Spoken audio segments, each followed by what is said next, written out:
Maaloo asii na baasaa mana kanaa ijoolleen madaamii halkan hirriiba na dhoogite balbala natti banatanii tara taraa natti darbuu jette obboleettiin keenya tokko.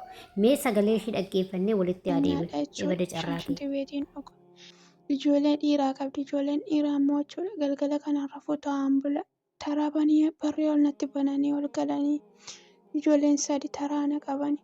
Yeroo waan carri jedhan guutuu dhiisina xallaasaniin akka balanii ni gombisanii bahu jechuudha. Rabbii jedhe yeroon qaalitiitti madde qaalitiin jiraa jechaan si fide waan carri jedhan guutinaan jetti deemoo sanaaf hin kennitu adaraamaa.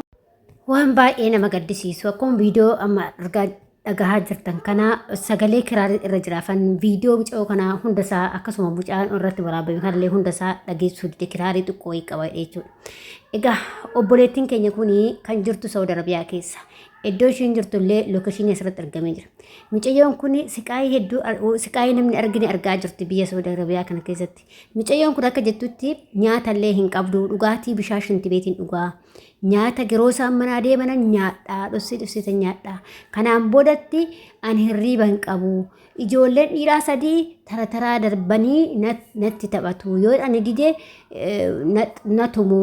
Yoo immoo niititti yookiin immoo madaabittoon himadhe madaamin tiyya jaraafassi fidee waan isaasiin jedhan guutuu qabda naan jette.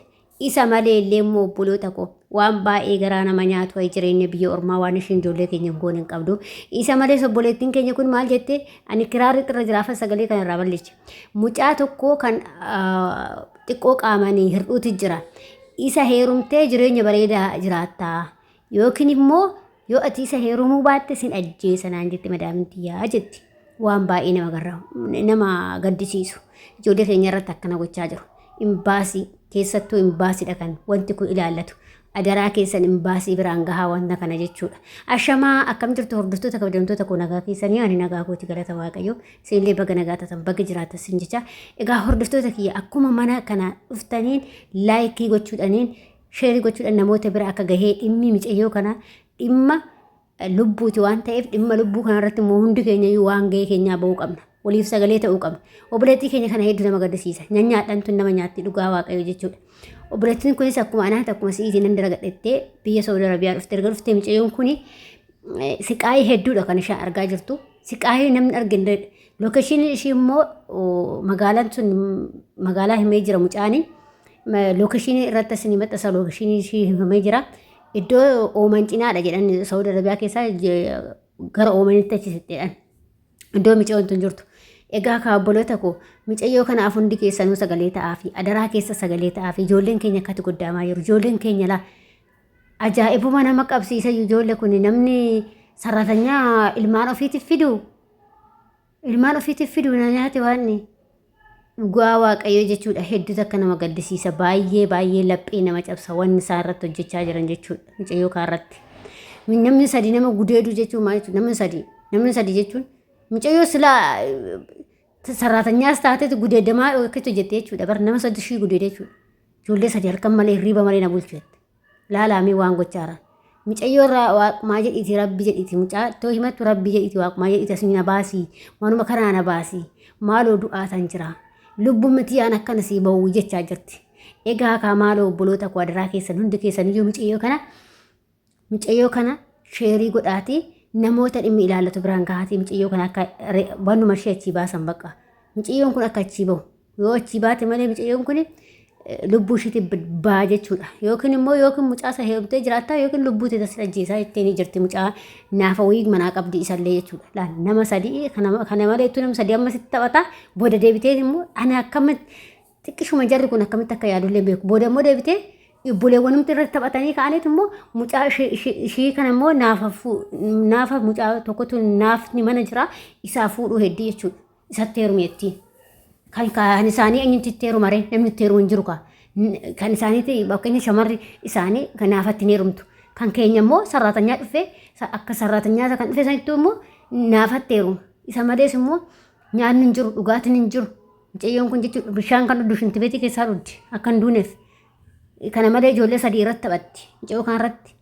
Maali kun akkamittiin baasii namaan laalle akkamitti maal obboloo tokko namaan mirmatu ilmi namaa kun maaf katti gara walitti jabaata har'a ishiin dubartii miti dubartiin ilmaan ofiitti akkamitti waan akkanaa kana yaaddi ijoollee kana namoota akkanaa dubartiin akkanaa hin jirtu dubartii ofii ishiitti baalagee guddistee daa'ima ofiitillee baalagee gootee jira jechuudha sinii galee kan akkanaa kana jiru dubartiin jechuudha sinii galtee namni tokko gaariitu jira namni tokko immoo badaa kan ilmaan ofiitillee balleessee daa'ima safii guddisa balleessee jira. Ishii nama waan gaarii kanatti qabdee daa'ima ishii guddisa balleessite jechuudha. Een sarratanyaa akkamitti bira taa'am kan dhuftu ofiis ishii sanuma gooti. Daa'ima ofiitti fuuti sarratanyaatti fuutu ishii nama itti fuutu naa'ee nama gaddisiisa. Dhugaa waaqayyoo hedduu nama gaddisiisa obboloota koo adaraa keessan viidiyoo kana sheerii naa godha adaraa maasin qabee adaraa keessa sheerii godha hedduu garaa nama nyaatti dhugaa waaqayyoo jechuudha. Maaloo rabbumaa jedha biyya kiina baasaa lubbumatee kiina baaseetti mucaadha. Mucaa tokkotti sagalee qabattee himachaa jirti mucayyoon kun jechuudha. Baay'ee nama gaddisiisa. Namni sadi namarratti taphachuu jechuun halkan tokkotti namni sadi irratti taphata. Kanaan duuba mucayyoo nyaata hin qabdu. Kanaan duuba dhugaatii hin qabdu. Kanaan duuba sin ajjeesa jettee doorsaa jirti. Yoo mucaa sana yeroo baatti sin doorsaa sin ajjeesa jettiin. Meedhaadhaa siqaa ishiin keessa jirtu. Kanaan duuba deemuusa waggaa tokkoon arganne mucayyoon tun. Kanaaf obboloota koo nuti akkatti baanu beekne malee akkatti galuun beeknu waaqayyoon hunduma keenya hojii yaa ta'u obboleettii keenyas waaqayyoon harka diinaa keessaa ishee haa baasu. Haga danda'ametti immoo isin ijoolleen qimamocha mana madaamii jirru keessattuu waliif sagalee ta'uu walirratti sheerii gochuu bakka agar tokkotti sheerii gochuudha jechuudha. Kanaaf adaraa keessan viidiyoo kana sheerii godhaati bakka namni ilaallatu biraan nu gahaay mucayyoo kana akka lubbuu shachii baastan keessattuu hin baasitti sheerii godhaati mucayyoota nama sanii baasanii lubbuu ishii baraaran jechuudha. Biyya galtee hiyyummaa ishiitiin jiraachuu wayyaa rabbi.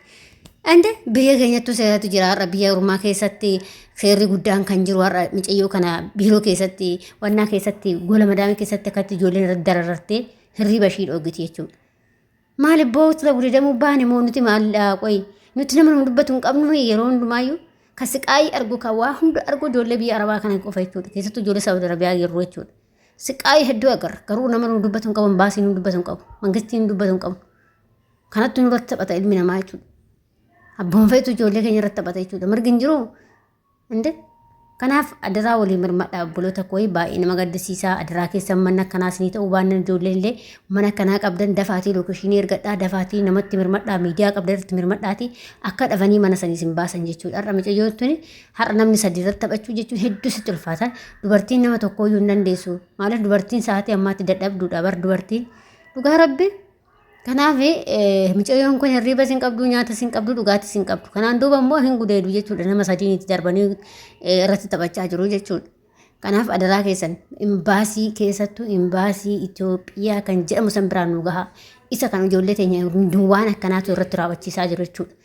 Ofii isaaniitii fidanii raawwatanii asirratti raaggafanii booda gara ishiin garagalteen beekan birrii qofarraa nyaatanii dhiisanii ijoollee keenya jechuudha biyya kana keessatti.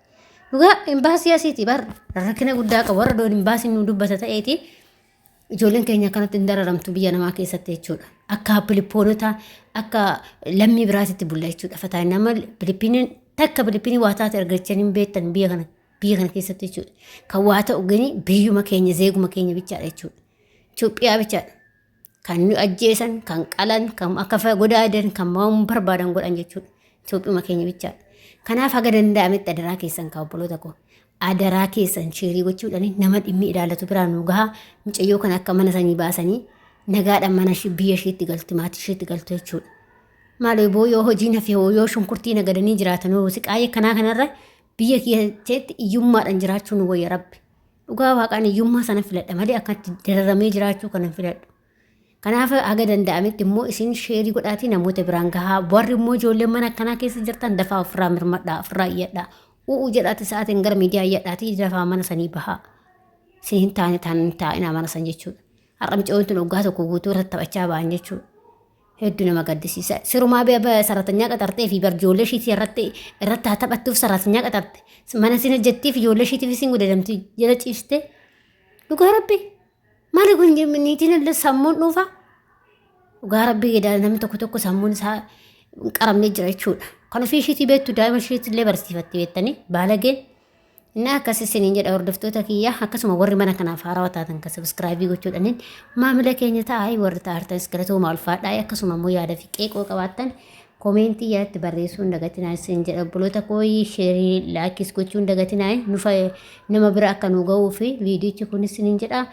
Hanga viidiyoo biraatti walitti deebinti viidiyoo kanaan turtii gaarii isin jedha. Obboleettii koo harka diinaa keechaa waaqayyo si haa baasu.